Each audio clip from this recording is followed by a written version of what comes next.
ఈరోజు న్యూస్లో వస్తున్న పార్లమెంట్లో బిల్లు గురించి న్యూస్ వింటా ఉంటే చాలా హ్యాపీగా ఉంది. ఈ బిల్ ఖచ్చితంగా ఆమోదం పొందాలని నేను మనస్ఫూర్తిగా కోరుకుంటున్నాను.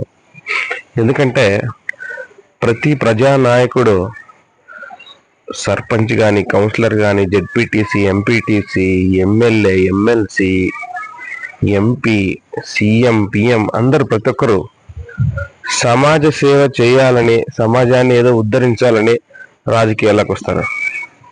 కానీ ఈ ప్రజాస్వామ్యంలో ఈ ప్రజలు మాత్రం 10 సంవత్సరాలు, 5 సంవత్సరాలు, 20 సంవత్సరాలు, 40 సంవత్సరాలున్నా ఎలాగున్న వాళ్ళు అలాగే ఉంటారు. కానీ రాజకీయాలు మొదలుపెట్టిన రాజకీయ నాయకుడు మాత్రం 5 లేదా 10 సంవత్సరాల్లో కోటీశ్వరుడు అవుతాడు.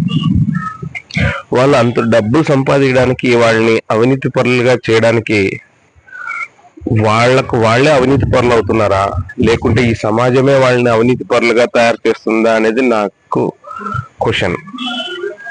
యాక్చువల్గా ఒక రాజకీయ నాయకుడు, ఒక ఎమ్మెల్యే కావాలంటే అతనిలో ఎన్నో మంచి లక్షణాలు ఉంటేనే ఆ స్థాయిని చేరుకుంటాడు. ఫర్ ఎగ్జాంపుల్, మనకి ఎవరైనా ఒక 10 మంది ఫ్రెండ్స్ అవ్వాలంటే మనలో ఒక 4 10 మంచి క్వాలిటీస్ ఉంటేనే మనతో ఫ్రెండ్షిప్ చేస్తారు. అలాంటిది ఒక కాన్స్టిట్యున్సీ ఒక ఎమ్మెల్యేగా ఎన్నుకుడిందంటే అతనిలో ఖచ్చితంగా మంచి లక్షణాలు ఉంటేనే అతన్ని ఎన్నుకుంటుంది. కానీ అలాంటి వ్యక్తిని ఈ సమాజమే అవినీతిపరుడుగా తయారు చేస్తుంది అనేది నా నమ్మకం. అది ఎంతవరకు నిజమో కాదో మీరు కామెంట్ రూపంలో తెలియండి.